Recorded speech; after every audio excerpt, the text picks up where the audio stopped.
Hello, welcome to hopefully a quick lecture today, carrying on from yesterday's talk about Persia and Rome, which is identified as Iran and America. There's also a very interesting Gemara, a piece in the Talmud.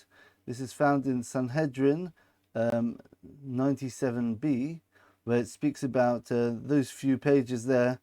You can look it up on the Aldaf website if you really want to go through the different Talmudic pieces all about the Messiah. It goes from, I think, from 97 to 99 or 100.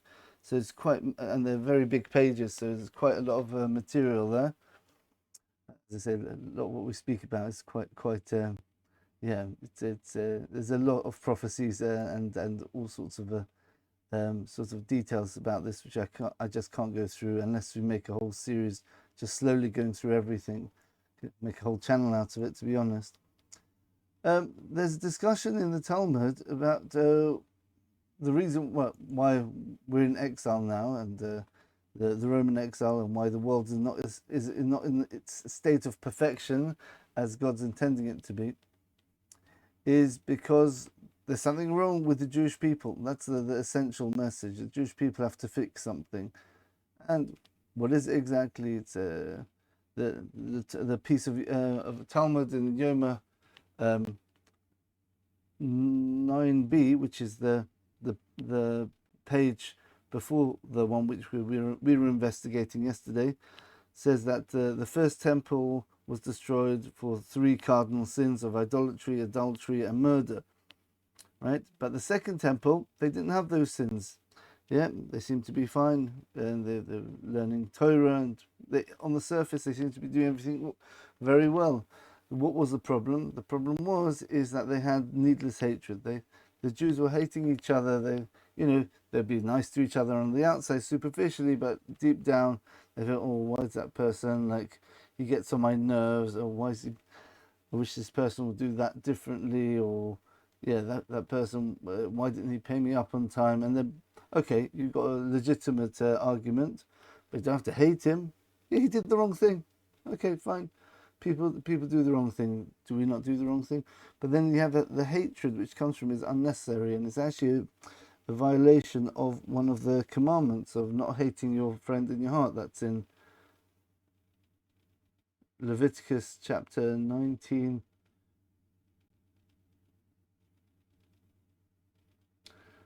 Chapter 19, verse 17, I think. Yeah, just before the one which says you must take revenge, you must bear a grudge, and you have to love your fellow as yourself. Yeah, which we went into that in the lecture about love. So the Jewish people have got something to fix, this hatred, and it's very interesting. So how do the Jewish people get this? So first of all, it's very interesting, the observation.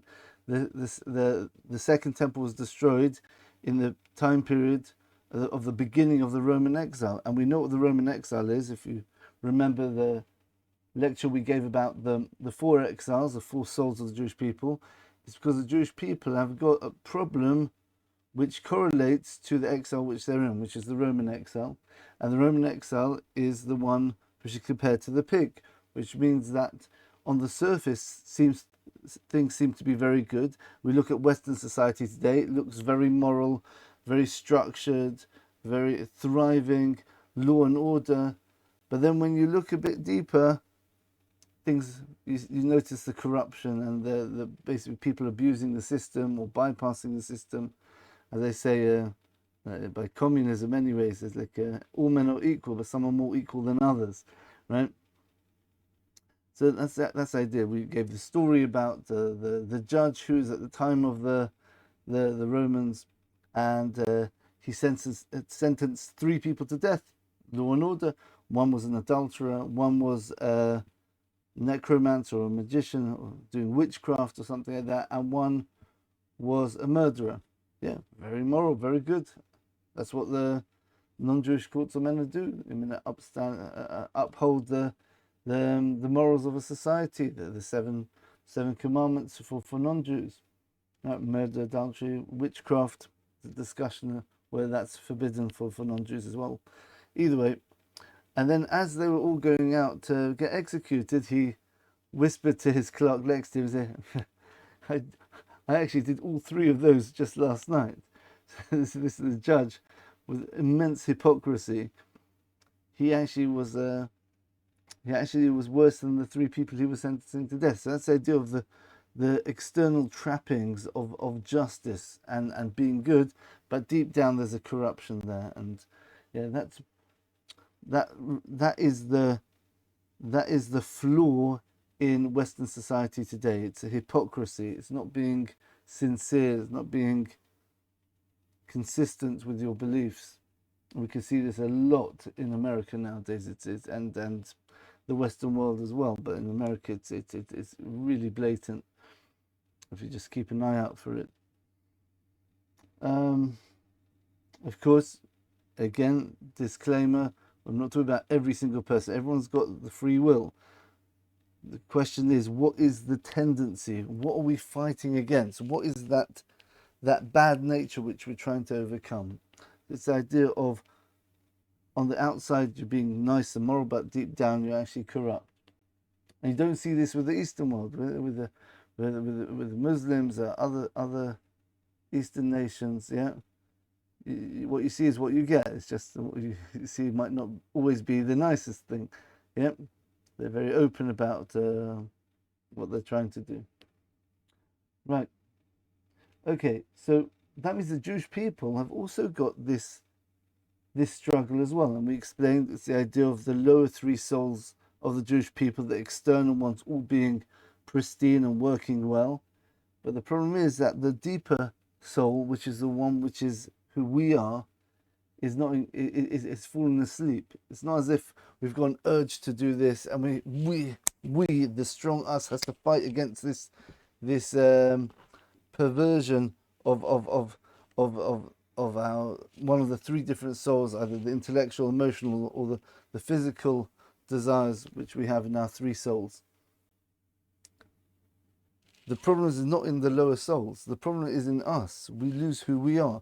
So that means it's like the example of the car we gave there. Yeah. It'd be nice if you heard that, so I wouldn't need to repeat this all, but yeah, it's like the person with driving a car, and sometimes there's too much air in the wheels. Take some air out. Okay, yeah. So driving the car, and then something wrong with the transmission. It's not quite working well. So you fix that up, tighten the screws, whatever. Then the engine is just overpowered. You just press the accelerator. It just goes way too hard. So you temper it down, you fix it. Now you've got a perfectly working car. So how can this car ever crash now? The answer is a fault in the driver. What happens if the driver falls asleep? If the driver falls asleep, there's nothing to control this car. The car's fine, but there's no one controlling it. This is the same idea here. Is that the externals, yeah, society theoretically should be working and functioning really well. We can all see the potential of society to be a beautiful, flourishing society, but it's all the hypocrisy, all the corruption which is going on behind the scenes, which is just destroying society for everyone, right? It's the internal which is the problem, not the external anymore. And that, unfortunately, is reflected in the Jewish people. The Jewish people also have this tendency to, on the outside, we're all nice to each other, we're all keeping the Torah and mitzvahs, well, the ones who are trying anyway, right? It's very easy to keep the Torah and mitzvahs. So what's really hard is the thoughts and what we're thinking about other people, right? So on the outside, you can say, oh, hello, okay, nice to meet you, and you think, oh, this guy, can't wait to get away from here. I don't like this guy. He's got a funny way of looking at me, or whatever. Yeah, he smells bad, you know, and you hate the person for such trivial, sometimes things which the person can't even help. So that's coming off from an inside, a rotting on the inside. So it's very important to work on our love for everyone. You literally love your friend as yourself, as that verse in chapter 19, verse 18 says. Do not take revenge. Verse 17, I should say. Right? You should not hate your friend in your heart. What's up in your heart? That means if you don't like him, tell him to his face. If you can't get rid of that hatred, at least tell him that you're not happy with him. Maybe once you've got open dialogue, you thresh things out and hopefully you come to some sort of the resolution for the problem. But unless you talk it out, then the hatred will fester, and then the person will try, do something underhanded. Like when the person thinks, oh, that's my friend, I'll ask him for a favor, and I need to, right? And then it says, oh, sorry, I can't do it now. I was just a bit awkward. And really he's thinking, yeah, you need me. Good luck asking me for a favor, right? And that's the next verse, which says, Lo siteris b'nei amecha, you mustn't bear a grudge. So even if the person did something against you, which he shouldn't have, you're still not allowed to bear a grudge. You should love your friend as yourself. That's how far it goes. Not only do lo sikoim, do not take revenge, you mustn't even bear a grudge. That means like you do a favor, but deep down, you're thinking, right, I'm better than you. You didn't do me a favor, or you say it to him, just to spite him. And no, but you should love your fellow as yourself. That means you have to get rid of the hatred so much that even your enemy you end up loving.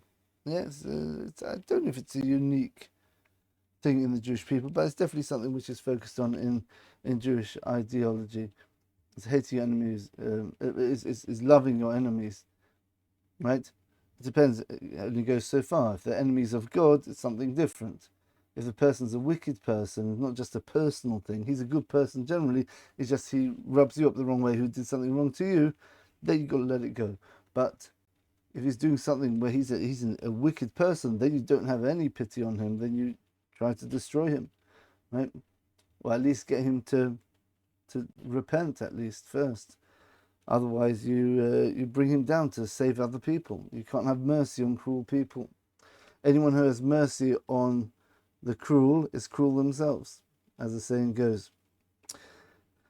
Right. So the Jewish people have to fix this very serious, deep ingrained problem. This is the reason why the temple was destroyed. So there's a discussion in the Talmud. I'll bring it up for any people who do read Hebrew. This is a page of Talmud. Yep. So you just we've got it from the outorah.org. It's on the Uldaf site, which I linked to last time. So this is a Sanhedrin, the 11th parak, which is one of the most famous chapters in the whole of the Talmud. It's talking about the fundamentals of Judaism, and 97b. So I'll go down here. It's all speaking about Moshiach and the times of Moshiach. We've got a fascinating discussion here. Omar Rav, right? Kolu kitzin, right?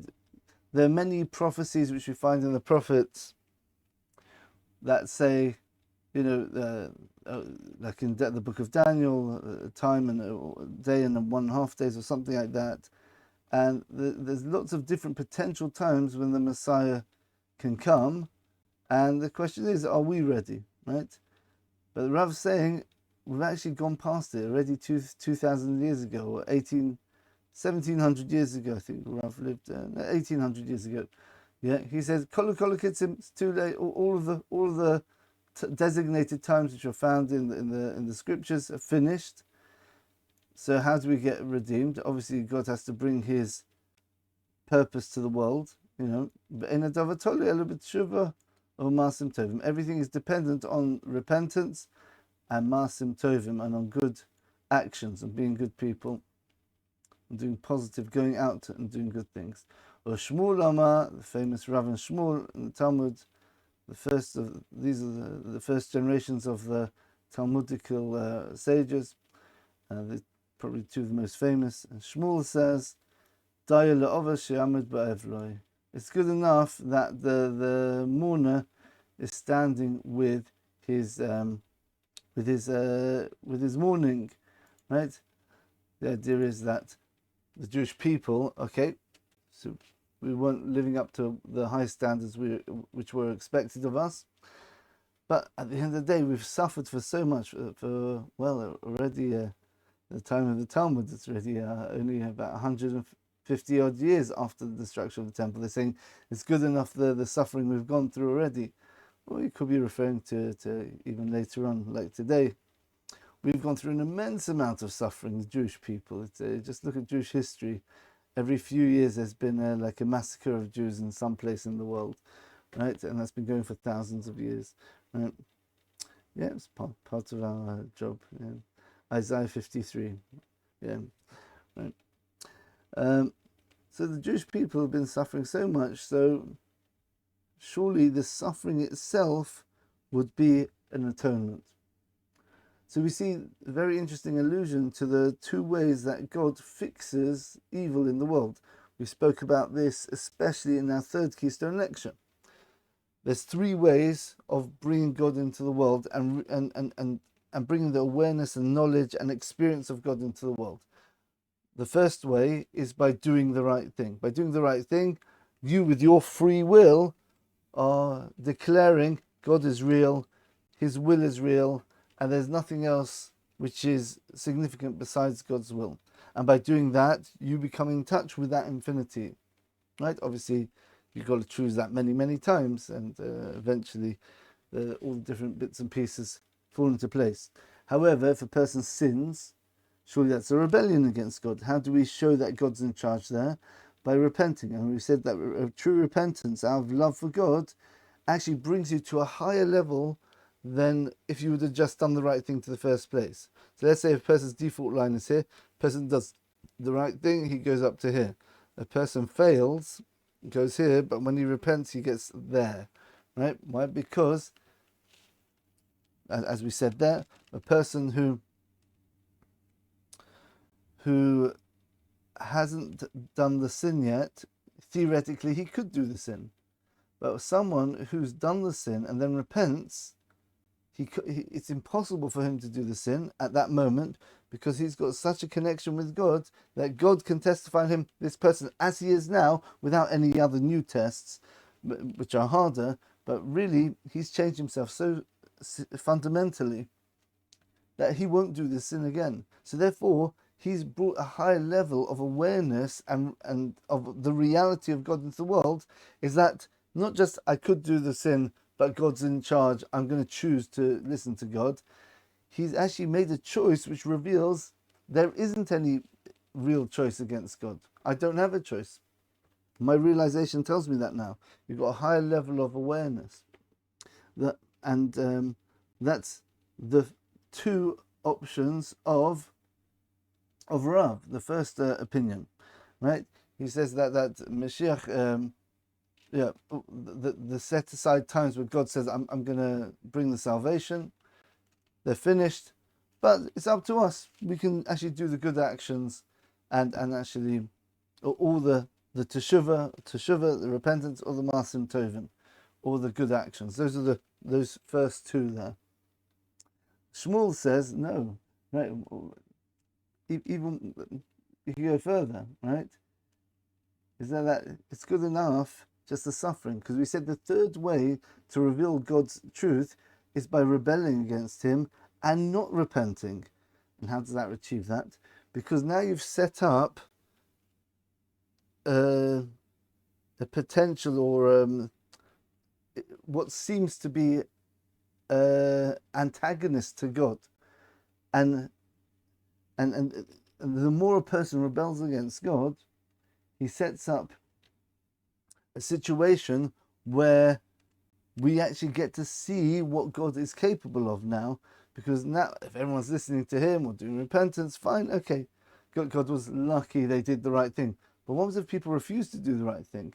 Yeah, absolutely, right?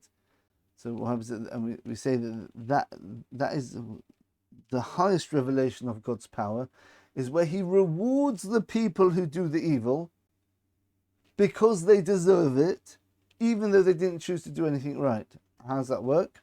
It's by the suffering in the next world. The suffering in the next world is so immense that they are they're an embodiment of the concept that without God, without a connection with God, this is what lack of connection of God is. And people, when they see this, this awareness has been brought into the creation through these sinners, and their suffering reveals the all power of God, not in a positive way, but by showing the flip side, that without God, well, with God it's fantastic. Without God, maybe it's not so good. That's what a person might think. So, but that means that there's an alternative to God. Yeah, you can have a nice time, just not a great time. That's showing that God is not everything then, right? Remember, our awareness of God has to be that God is everything. That's how you get totally in contact with that infinite being and experience that infinite pleasure. So the person's suffering reveals, and without God, you're nothing. In fact, the sources say that a person in let's say Gehenna and hell is one example of things, of places of suffering. A person experiences their own non-existence. That's what's really going on. They experience, I don't exist, my existence. I thought the ego, there's a me, like in the lecture we gave on Purim about the people, like this is what Amalek is all about, right? There's a me, there's something other than God, right? And then he experiences, oh, this me, I realize now I'm absolutely nothing. And when it says when the Jewish sinners in hell are suffering there, they make a massive sanctification of God's name by saying, God, you're right. You're judging fairly, just like the righteous say the same thing when they're in Gan Eden, in the Garden of Eden. They say, God, you're judged fairly. You created very well the Garden of Eden for the righteous, and Gehenna, hell, for the sinners. Right? But you can say, well, obviously they'll say that because they're having a great time. But then the sinners are saying exactly the same thing in hell, right? And that is a huge sanctification of God's name, and that's how they get their world to come. Once they've gone through that, then they go to an even higher place in some respects than all the others, right? It's different. It's qualitatively different. Anyway, so this is what's going on here in the discussion between Rav and Shmuel. What brings us our salvation? Not talk about the ultimate connection with God, but we're talking about bringing God into this world, which is what the Moshiach is meant to be doing. He's meant to be bringing in an epoch of total knowledge and awareness and connection with God in this world, right? Which is the bridge to the next world already. So already experiencing the world to come a bit after the Messiah comes. Right. So Rav says it's all dependent on doing tshuva and masim tovim, repentance and good actions. And Shmuel says it's good enough that it's enough that we've gone through the suffering which we have, the mourning of the loss of the temple, the loss of our identity. Yeah. We've been in exile for so long, right? Very interesting. Okay, so there's the two approaches there. And Ketanoi, and actually the Talmud relates that this is actually parallels and reflects an earlier discussion of two Tanoim. These are people at the time of the Mishnah. They lived 150 years earlier than Rav and Shmuel, I think, something like that. Yeah. Rabbi Eliezer says, Im Yisrael osin teshuvah. He speaks about the teshuvah there. If the Jewish people do repenting, right, nigolin, they get redeemed. Vim lav ein nigolin. If not, they don't get redeemed. Okay. Right. So who's that going like? So that means they have to do the teshuvah. That's like Rav, right? There isn't any free pass. If you don't deserve it, you don't deserve it. Sorry. Omle Rabbi Yeshua. Rabbi Yeshua answered him. These are two very, very famous rabbis in the Mishnah. Rabbi Eliezer and Rabbi Yeshua. Okay, these are probably the two earliest, most famous Tanoim. Im einosin teshuvah ein nigolin. Right? If they don't do teshuvah, they don't get redeemed. Is that what you're saying? That they have to do it? God will just keep waiting till the Jewish people fix their ways? Yeah, but the fact is, we said that there has to be a way of fixing the problem. So what does God do? El HaKadosh Baruch Hu Mamid Lohen Melech. Right? God will appoint a king, make a king rise up in the world. Shegzeiros of Koshos Kahomon. That his decrees will be as harsh as Haman's. Right? From the Purim story. V'Yisrael oisin teshuvah machazirin l'motav. And the Jewish people will do teshuvah, they'll repent, and they'll go back to good. Okay, so let's have a look at this second opinion of Rabbi Yeshua now. Right, this corresponds to the one which says that actions are maybe not necessary. Yep, I have to go into that. Why is it the same machalokes, the same argument? It seems to be the argument of different points there. But if you look at what Rabbi Yeshua is saying, if the Jewish people who've got this problem of baseless hatred, this sort of like internal rotting, this festering disconnection from who we are as a nation, we're all meant to be together serving God, but there's fractures within us. How do we fix that? Right? So there's going to be a king who, just like in the time of the Purim story, Haman came up, right? And he was a prime minister, and with the permission of the king Achashverosh, he made this terrible decree to wipe out all Jews in the whole world, because this is the last time the Jewish people were actually under a kingdom where they had nowhere to run, right? Basically, all 127 provinces or countries in the world were under the power of Achashverosh, the Persian Empire. It literally covered the whole known world. And therefore, if there's a decree from that king, there's nowhere to go. You're stuck. You can't escape. You can't escape Germany to England or America or to Israel, right? Like in the Second World War. You don't have that option, because that's also Germany. Everywhere's Germany, so to speak. Right? So you could say that maybe Hitler was like that. Yeah, but we see Moshiach didn't come there. Right? And also Hitler didn't have the power to kill everyone in the world, only the people in Europe. And he was trying in other places of the world. So we see that what's going to happen now, I'm going to tell you in a minute, I think it is happening now, is that there's going to be a decree from a leader somewhere where he's going to be as harsh as Haman's decree. That means there's going to be a decree to wipe out all Jews everywhere. And the Jews are going to start, and remember we said in the Yalkut Shimoni yesterday, the first source in that lecture, the Jewish people are going to be panicking. Where can we go? Where can we go? Because there's nowhere to go. It must be that this nation or this king, he makes his decree in such a way where there isn't a natural way out anymore. How is that? And then the Jewish people, because of that, amazingly, we don't start clutching to our things. We don't start fighting back or trying to go overdrive, working out ways to get out the situation, right? We might do that as well, right? But the tendency is going to be, I guess, the harder, the more harsh, the more imminent the danger is, the stronger the desire of the Jewish people will be to wake up. Because deep down we have the idea the Jewish people on the inside always want to do the right thing. That's been driven into us at Sinai, that connection with God. You can't forget that.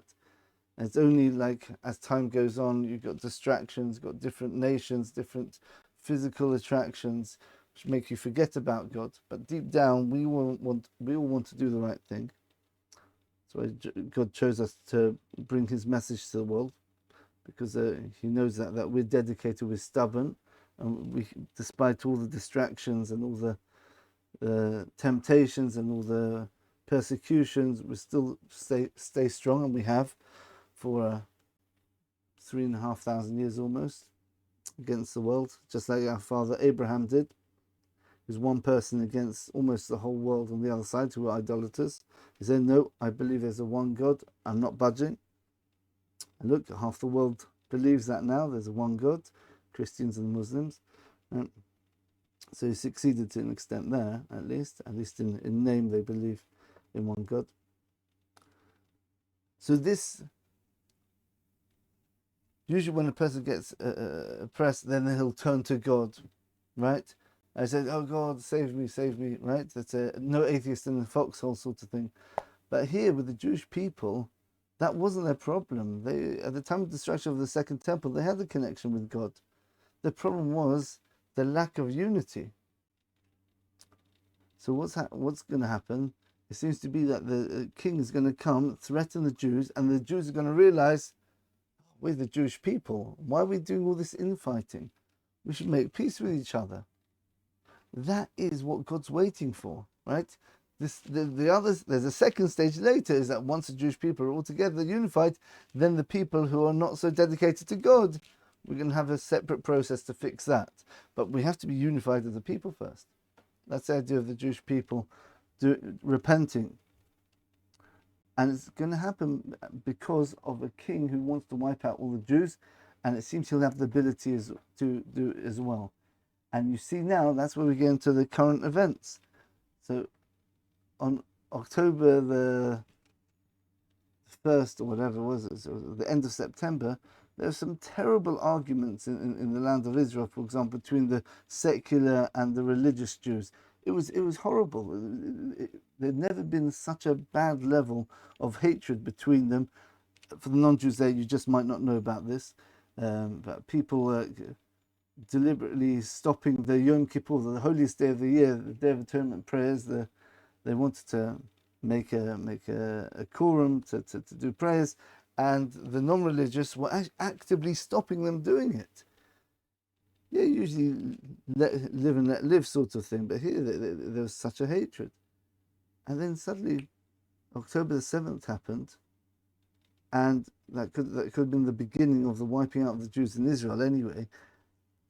And we see that the Jewish people suddenly, unity government between religious and the very anti-religious, all in one government now. Right? They've got unity government. There's so many Jewish people who are repenting now.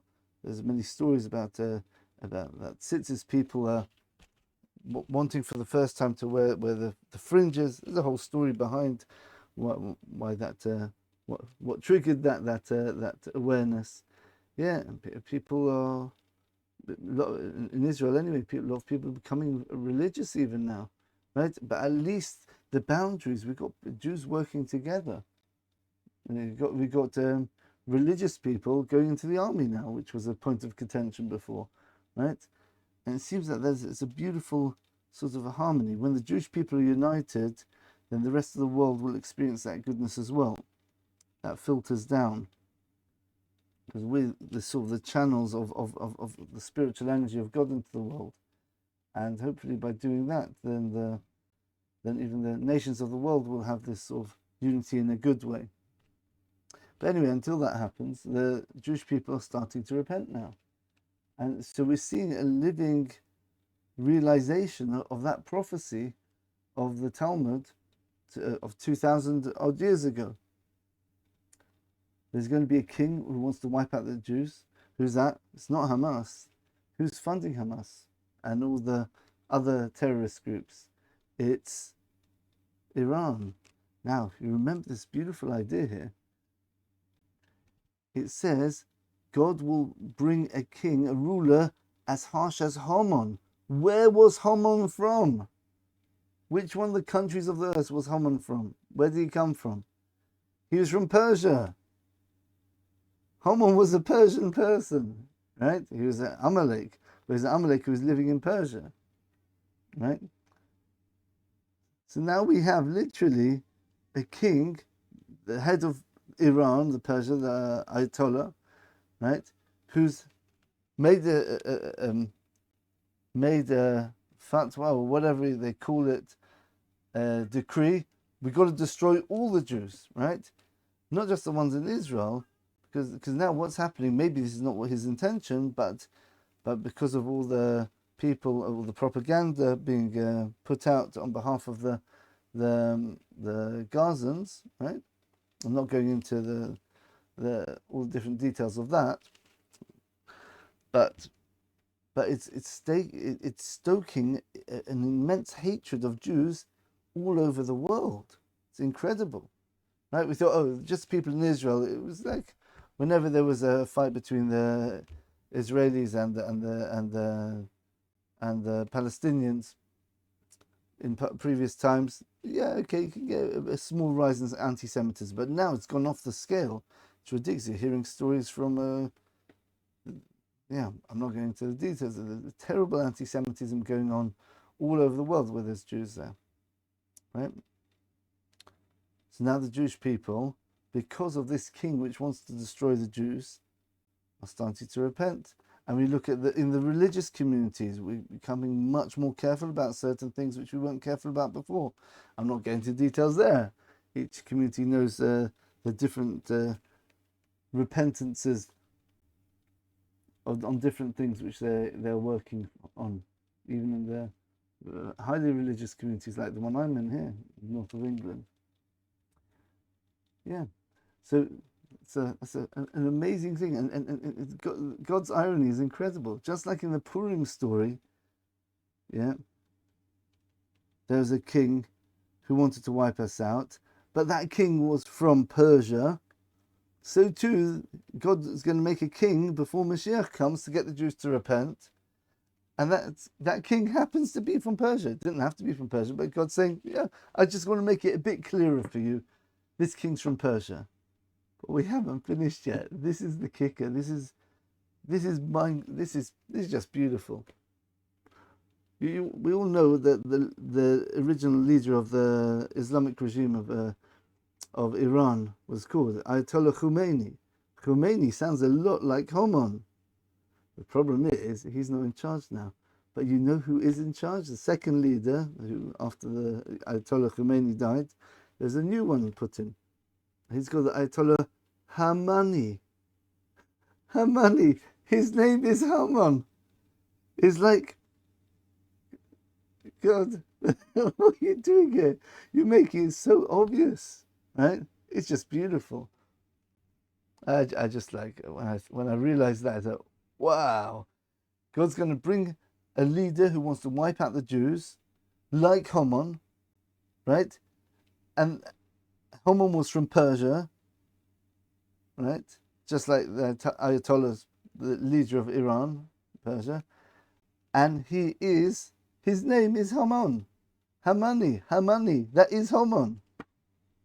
Yeah? We say in Hebrew, if you want to be called by the name of a person, like someone's descended from someone called Jacob, they're called Jacobson, right? But if you do it in Hebrew, it will be like Yitzchak, like we said, Rashi, Rabbi Shlomo Yitzchaki, right? So Shlomo, the son of Yitzchak. So Yitzchak, and the son of Yitzchak was Yitzchaki. He's an Isaacy, right? So here we've got Haman. Who is he? He's Hamani. He's literally from Haman. It's just incredible, right? So we're seeing literally, this is one of the clearest prophecies which I can see happening right now. He's got a leader from Persia who wants to wipe out the Jews, who's causing the Jews to repent, right? It's not clear he has to be from Persia, right? It has to be a king who did the same thing as Haman, right? He just threatened the whole Jewish people. But God's saying, I'm going to make it super clear. I'm going to make him from Persia, and I'm going to say his name is Haman. It's Haman again. Hamani. Ah, beautiful. Baruch Hashem. Yeah. Right, so hopefully any Jews who are feeling down or anything like that, or feeling that, look, like we said in the Yalkut yesterday, we see all these terrible tribulations going on. God says, don't worry. I'm doing it just for you. Yeah, the time of your salvation is happening. The time of the salvation for the whole world is about to happen, right?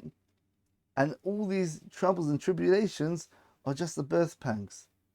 And just like the woman who's going through the pain, she knows deep down, in a few minutes, I'm going to have a beautiful new baby. The pains will be gone and I'll be feeling so good. So too, yeah, in Mitzvah Hashem, please God, it'll happen very soon. As they say, the rabbis say, just like our original, very first salvation was in Nisan, in the month of Nisan, which is the month of Passover which is going to start next month. That's the coming month. It's starting in a week's time. We're going to enter the month of Nisan, right? So too, the final salvation, which is the one we're looking forward to now, is the month of Nisan as well, right? And yep. Okay, so we'll leave it like that. I hope you enjoyed that, and let's hope that we all get a world of everlasting peace very soon. But remember what they said: Torah Masim Tovim. Learn Torah, good actions, and Teshuvah. Teshuvah is the other thing, repentance, and that'll definitely make it easier for us, right? In fact, that's the whole point of the suffering, is to bring us to do repentance. Okay, thanks for listening, and hope you enjoyed that, and have a good Shabbos. All the best.